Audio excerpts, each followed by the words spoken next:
Viewpoints on the talk station, FM 107, AM 1240. Joining us this afternoon, Mitch Kokai. He's the communications director of the John Locke Foundation, and we chat with him periodically to find out what's happening in Raleigh and across the state. And with the legislature now beginning its biennial session, the session in which the budget is established, may be tweaked at some point, but established, is underway as we speak. And with that, Mitch, good afternoon. Thanks for taking the time to be with us.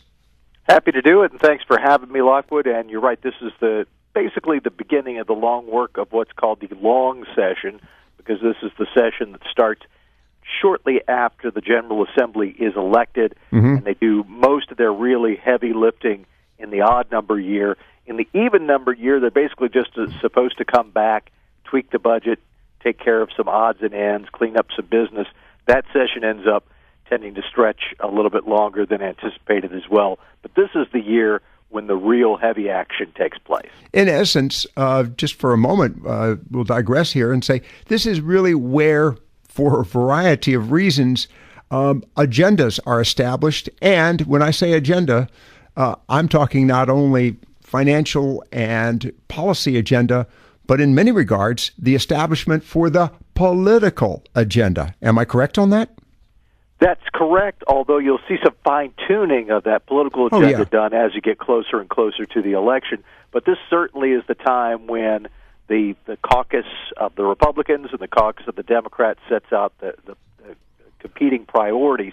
One of the reasons that is possible is that in the odd-numbered years, the long session, basically, with a few limitations, members of both the State House and State Senate can file bills on anything. Doesn't mean people are going to vote on them, doesn't even mean they're going to get a committee hearing. But if you have an idea, and as long as it's not prescribed by some legislative rule, you could put that idea out there. That's why your listeners ought to take with a grain of salt any stories they're going to be seeing in the next few weeks or even a couple of months about bills that are filed, and they may think, that's the craziest idea I've ever heard. Now, it may be a bill that was filed by one legislator who doesn't have any backing from any of his or her colleagues, but because it's the long session, they're allowed to file that bill and then try to round up support. But this is also the time when those who are in the majority in both the Republican caucus and the Democratic caucus can put forward their priority packages as bills and tell the potential voters, this is what we want to do as Republicans, or this is what we want to do as Democrats. So you're right that it really starts to set the political agenda for the election that will be coming up next year. And, of course, part of that agenda, and it'll be, we'll talk about this briefly as well, is the governor, because he's going to be staking himself out with his agenda that I'm confident will be part of his political campaign and platform, in light of the fact that Governor Cooper has the privilege of succeeding himself should he be first, should he receive the party's nomination. I doubt that's a problem. And secondly, should he receive the opportunity, or as a result, the opportunity to succeed himself in the general election.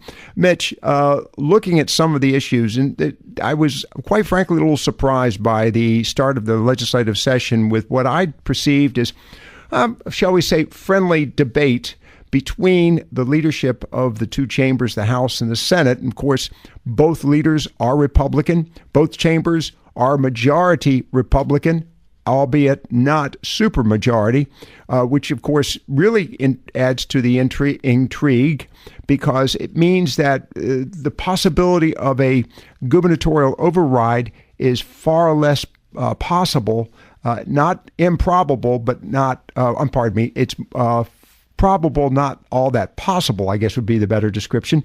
But let's talk about this in relationship to two items. The first one particularly caught me by surprise was the early on, as a matter of fact, the first day of the legislative session, the Senate came out with a proposal on the issue of construction of school or school bonds in lieu of a school bond. The House shortly thereafter came out with a different version. That kind of surprised me in light of the fact that both the leaders of the chambers have, worked together in the previous 2 years. That's Speaker Moore and President Pro Tem Berger. I was a little surprised by the difference that the two chambers would present pretty much one day after the other. Your observations? Well, to go back a little bit further, you may remember that during the summer last year, Governor Cooper went on a statewide tour. Basically, after the General Assembly had left town and couldn't do anything about it anymore, he went on a tour calling for a statewide school bond of about $2 billion and criticized the General Assembly for not having voted to put a school bond on the ballot. Some of us who were observing this said, well, why didn't you ask the General Assembly to do this while they were still in town and waited until after they left to go on this tour? But that's neither here nor there now. As it turns out that after the governor called for a state school bond and basically made a campaign for it, as the General Assembly was getting ready to come back into session, it was clear that Speaker Tim Moore and some of the key leaders among the Republican caucus within the state House were also on board with the idea of a school bond of about $2 billion. They had held a public meeting on this issue in Harnett County, got some local school leaders out to talk about what a great idea a school bond would be and how it would help their local schools. So it basically became the clear that the House was setting the table for considering a school bond as the General Assembly started. As you mentioned then, as the General Assembly reassembled in Raleigh, Senate leaders came forward with an alternative plan. And the senators said, look, our plan will spend a little bit more money on school construction. It was basically $2 billion and change versus $1.9 billion. So not a whole lot of difference, but a little bit more money for school construction. You would be able to move forward with these projects more quickly because it's a pay-as-you-go plan. You wouldn't have to wait until you put out the bonds and sell the bonds. And you would avoid more than $1 billion in interest payments over the next 30 years because what we would do is, as the Senate is saying this, what we would do is tweak this state capital and infrastructure fund that we just created within the past couple of years, put more money into that fund and divide it up among state building projects, university and community college building projects, and K-12 building projects in such a way that this money would flow to the schools for construction needs, and you could avoid doing a bond altogether. So basically, the Senate was saying, we hear you, Tim Moore, that you are interested in a school bond. We're also interested in helping local school systems meet their construction needs, which has typically been a local government responsibility, remember. This is not something the state typically does. But the Senate's saying, look, we're interested in helping with this. We don't think we need to take on new debt to do it. We've got this alternative proposal that should provide more money quicker and with no new debt to address this same issue. So I'm guessing that much of the discussion in the coming weeks and months will be about which of these two proposals to go forward with or some sort of combination. One of the more interesting things is that State Superintendent of Public Instruction, Mark Johnson, another Republican, was part of the news conference or public meeting, news conference, rally, all in one, that Speaker Tim Moore had in Harnett County for the school bond. But after the Senate came out with its package, Johnson didn't come out and say, no, we ought to do a school bond. He basically said, look, I'm glad that both chambers are talking about more money for school construction. I'd like to see them come up with some kind of proposal that they all can agree on. So I'm guessing that you're going to be seeing people who are interested in this topic trying to get the Senate and the House to come together on some sort of plan. I want to get back to the expenditures here in just a moment, but before we go to the break, Mitch, and again, Mitch Kokai of the John Locke Foundation with us this afternoon. Very quickly, the announcement by the Debt Study Committee, that I'm brutalizing the description of it, but a group that is designated to focus on the state's ability to hold debt. And we chatted with the treasurer, who I gather is the chairman of that committee, in which he noted that they've advised the state and the governor that going into significant debt, and the number has been rounded up to about $6 billion, was not a good move. Will that have any influence on this discussion between the two chambers? Oh, I think it certainly will. There are some who are more inclined to go along with Treasurer Falwell's recommendations and warnings than others, but I think his input is certainly going to play a role, and it's especially true since Republicans, including Falwell, are in control of the General Assembly, that they will certainly give what he says a lot of weight, and I think that will factor into it. I don't think his warning is necessarily going to be a deciding factor, but it's certainly going to play a role. Our guest this afternoon, Mitch Kokai of the John Locke Foundation. You're listening to Viewpoints on the talk station FM 107 AM 1240.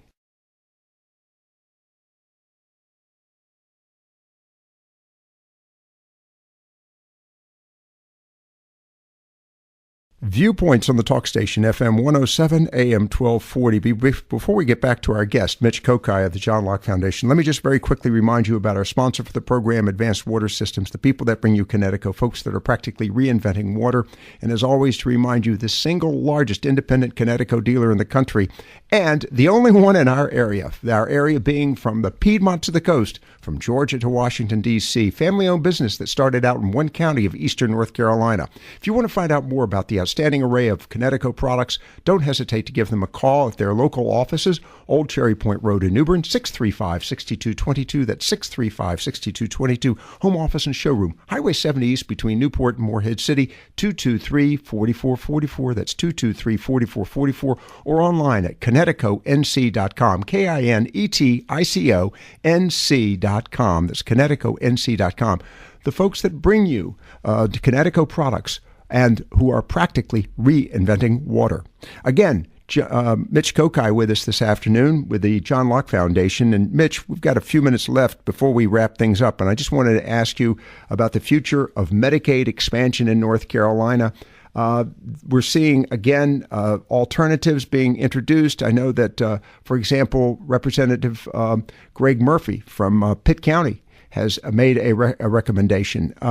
What is the future of Medicaid? Is that going to be a hot topic this year in the legislative session? It is certainly going to be a hot topic, one of the hottest.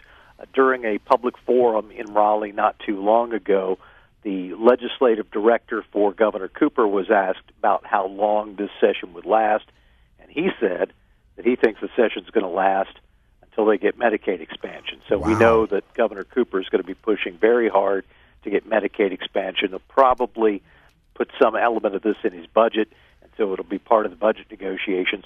Meanwhile, the House has been somewhat open to the idea, especially a version of Medicaid expansion that was filed during the last session called Carolina Cares. Representative Donnie Lambeth of Forsyth County was one of the people behind that. You mentioned a proposal put forward by Representative Greg Murphy, who is also a physician. So there is some interest among even some Republican members of the House in dealing with Medicaid expansion. The real bulwark against Medicaid expansion in recent years has been the state Senate, and at last report, the Senate is still holding fast against the idea of Medicaid expansion. Senator Phil Berger having said before the session even started that every proposal he's seen for Medicaid expansion doesn't do enough, in his view, to allay fears that it would end up being a costly proposition for North Carolina in the long term. And so as long as there's uncertainty about how much it would end up costing the taxpayers and what kind of benefit we would get from the cost, that he's very leery of it. And so I suspect that this will be a case of the governor and maybe on the same side the House pushing for some version of Medicaid expansion, and on the other side the Senate saying, no, we're not going to go along with it. And it'll be interesting to see whether this ends up being the case of the governor and the House working very closely together, or if they end up squabbling among themselves about different plans on Medicaid expansion, and the Senate can just sit back and be against it and stop it. Of course, the other aspect of this, and I alluded to that a few minutes ago, the nature of the two chambers now not being veto-proof, it does require the legislature and the governor to sort of work together. Am I correct on that? Yes, you're certainly right about that. Now, one thing on the budget process that's helpful this time around that we haven't had in the past, and that is a recent change in state law ensures that even if there is no new budget in place by July 1st, which is the date of the new budget, the current budget would continue. So basically, we operate under current budget conditions if there's no agreement. We don't have to try to hammer out some sort of continuing resolution that would last for a few weeks or a month. While the fighting over the budget continues, current budget levels would stand. So unless they're in a mode in which they would have to cut the budget, and I don't think anyone's predicting that we're going to have a recession hit so fast that you would have to be in that position, the taxpayers might end up being in decent shape because there would not be any sort of spending increase, and we also wouldn't have to worry about the prospect of a state government shutdown. So that's a new wrinkle that's added this time that we haven't seen in the past. But I think we are going to see quite a bit of discussion among the governor, the House, and the Senate about how to resolve this budget in a way that either avoids a gubernatorial veto, or if he does veto it, Republicans are going to have to pick up, I believe it's 7 votes in the House and at least 1 vote in the Senate to be able to override that veto. It's going to be an interesting year, and I look forward to further conversations with you, Mitch. Mitch Kokai of the John Locke Foundation with us this afternoon. I just wanted to touch on those 2 items because they are making headline news right now in papers across the state. Mitch, as always, thanks for being with us this afternoon. Thank you, Lockwood. Viewpoints on the talk station, FM 107, AM 1240.